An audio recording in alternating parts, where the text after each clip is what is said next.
Here we're in Fredericksburg. Merry Christmas. Happy New Year.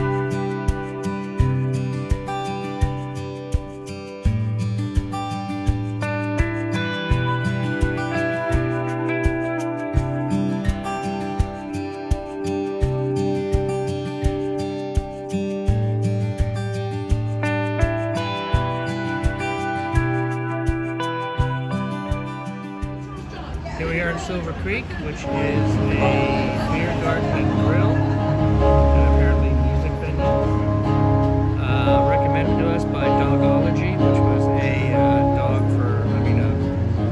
store for dog lovers, and they gave us a guide.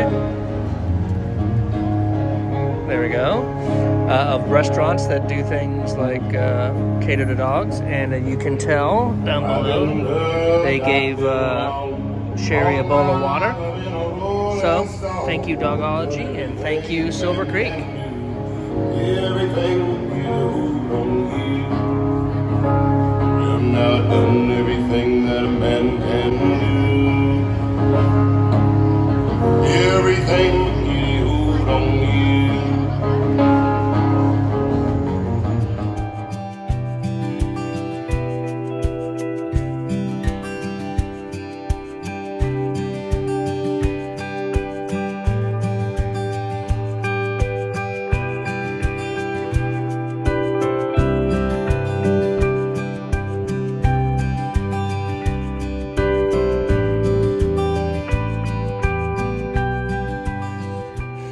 Believe it or not, it's 65 degrees now in Fredericksburg.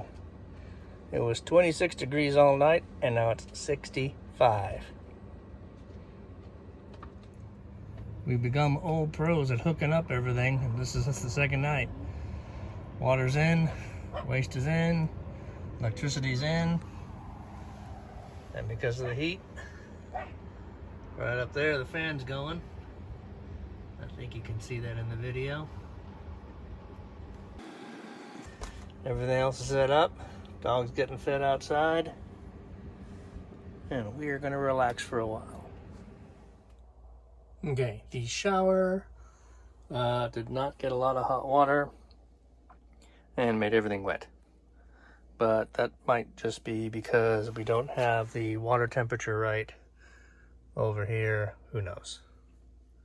Otherwise, everything else in this place has been pretty good. We're starting to set up for the evening. And one other thing I've noticed is they're still wet on this thing because the water's kind of pooled here. I don't know if you can see that part, but the water's pooled. And the drain is over in the back side, which probably means we're not tilted quite back enough. But if we tilted the front higher than the back, then our heads would be lower than our feet, which is not to me the best idea. So I'm not sure why they only have the one drain over there and not another drain over here, or have the drain on this side, because it would seem to me you would want the back end of your van to be slightly higher than the front end. But that's just a design thing. Just a thought, Winnebago. Good morning, Roads of Life fans. This is what you do when you and your husband are on different schedules and in a tight enclosed space. You use your Nook and this handy dandy oven rack to light your way while you make your all-important coffee and breakfast. Helpful hints from Susan. So right here you'll see the heater, or the vent. It's blowing out air. And I just happened to have my shoes right there last night, and that makes them very toasty warm. The dog, on the other hand, sleeps over on the far end, know where that towel is, and I'm not sure if there's heating vents over there. I think there are, but there may not be. But she has a lot of hair for undercoat, so she likes it cold anyway. So that's probably why she's over on that end. All right, notice this is one of the covers for the side windows, and you grab these things, kind of like one hand this way and one hand this way, and you twist, and it closes, seals up, nice and small. And then it stores theoretically right up there with all our other junk.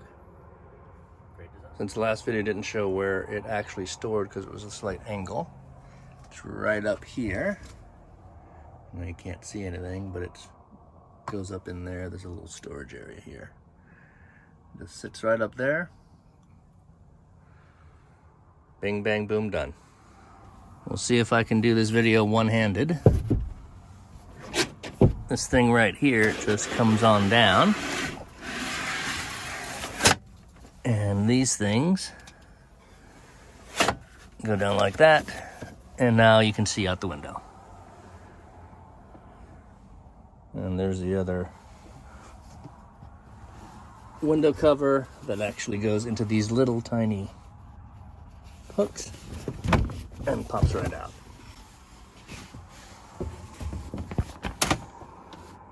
Just in case you're wondering, there's going to be flies. I don't care how many screens you got, there's going to be flies. So, Susan, what do you think of, how do you rate this entire trip so far? Well, Roads of Lifers, I'd say so far it's been fairly comfortable and without too many hiccups. So I'd say I'd give it a thumbs up. So I'd have to agree. It's a thumbs up. I would put 2 thumbs up, but one hand is holding the camera. So let's just put 2 fingers up. And the drive is really good. Driving this thing is easy.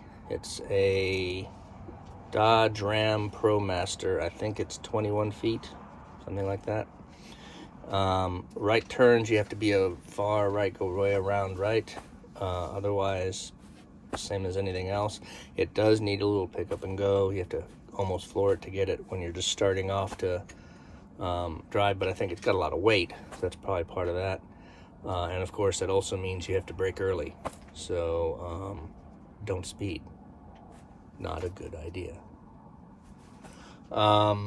The hot water in the shower, I'm not sure about if I'm doing something wrong or it's just the way it is, because in the sink, the hot water is quite hot. So I'm not sure if there's something I'm not doing. I have no idea. Again, it's a rental, so who knows? It might be a setting or something. I have no idea. We have it on eco, which is some kind of economy or ecological or I don't know, something that starts with eco. There is a hot and a boost, and I think eco, he said, was 104 degrees. Hot was 140 degrees, and boost was to make us super hot really fast if it was really cold or something. It was colder out today, not as cold as yesterday. I'm not sure how cold it got, but nothing wrong with the pipes, nothing wrong with the water. We're still on the city hookup,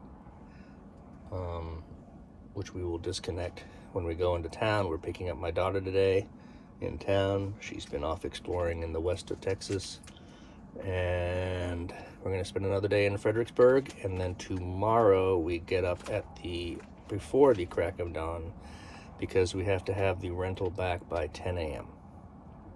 In Austin. I think he's got another rental happening or something, so he wants to be able to check everything out. Otherwise, be seeing you, Roto-Lifers. This is kind of what it's all about. This sunny days, pretty days, just sitting out, not having to rush around, looking at the country. And we haven't really gone very far from home, but it feels like we've gone miles and miles and miles and miles. One thing about the trip is it's a little more tiring because you gotta set up camp. You're shuffling inside that smaller space around each other, having to find storage space. I think finding storage space is something you get used to, but you do have to shuffle between each other. As long as you've got someone who's willing to shuffle with you, it's perfectly great. So, all in all, I'd say this trip was very much a success, and I highly recommend it for people who want to do this kind of lifestyle. I have noticed that most everything at this RV camp is some kind of towable, fifth wheel or something. People have their trucks or their Jeeps. Trying to look around. Yeah, I don't even really see Class A's anywhere. Everything's being towed one way or the other. And that might be because it's an RV park. I don't know. I don't know if that's normal. Apparently this is a very, very nice RV park of the RV parks because there's a huge amount of space per slot and there's big empty spaces over there. They've got a little store where you can buy stuff, and overall it's been a great experience. It really has. Everyone is looking at the Class B. Apparently they are not as common as all of the other kind of campers. So I've had at least 2 people say that they're actually thinking of downsizing, and that Class B looks like something they could use. They have a big advantage in space, the Class A's and the towables, but they have a big disadvantage in maneuverability and getting into the towns. And since we are in an RV park that is near a town, the town is kind of the reason you're here. That's why they're having to take their trucks and tow, or Jeeps or whatever, and tow them with them. So, hey, yeah, you make friends real easy, by the way, when you're in an RV park. Everyone's nice. Everyone was very pleasant. The dogs were great. Our dog, Sherry, ran around with the other dogs and actually behaved herself, which is amazing. So I forgot what I was talking about. I'm sure it was vitally important because I was speaking.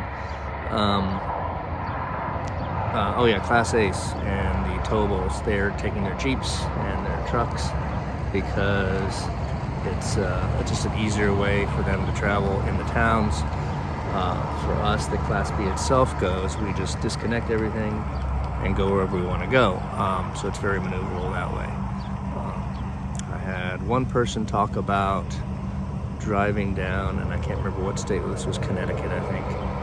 And they were having a major problem because they were driving down some road and everyone was waving them down. Everyone was saying, don't go, don't go, don't go. And he thought it was his tires or something was going on, so he'd keep stopping, looking at his tires, everything was fine, he'd keep going. And finally, a larger kind of a commercial truck stopped him and said, you can't go any farther. There's a bridge, literally the next bridge is only 7 foot tall. And that would have been bad for the Travato as well, but they are much taller. Those Class A's and those towables are much, much taller than the Travatos, so they have very limited roads they can go on. If there's any kind of bridges, they have to be very careful. Another person talked about an RV park that was so tight, he went down the wrong road and had to go all the way down the wrong way and make a U-turn, very sharp U-turn, and come all the way back again to be able to park. Because again, he has a towable and it's hard to move from place to place to place. With the Travato, since it's on the Dodge ProMaster and 21 feet or whatever it is, it essentially drives like a car, or a very large car, a slightly unwieldy large car. And it's much, much easier to drive, and I can pretty much get anywhere. I mean, when I pulled into this thing, I just drove, pulled, done. The only thing I had to do was pull up a bit to get all the drain in the right spot. And otherwise, it's been perfect. So, there you go. Be seeing you. When buying an RV, these are the kind of pictures they take. Wide angle. Makes it look like there's just 1.5 miles of space. This is the actual amount of space you have. Much more narrow, much tighter. This is what it feels like. No space at all. Good to know, and knowing's half the battle.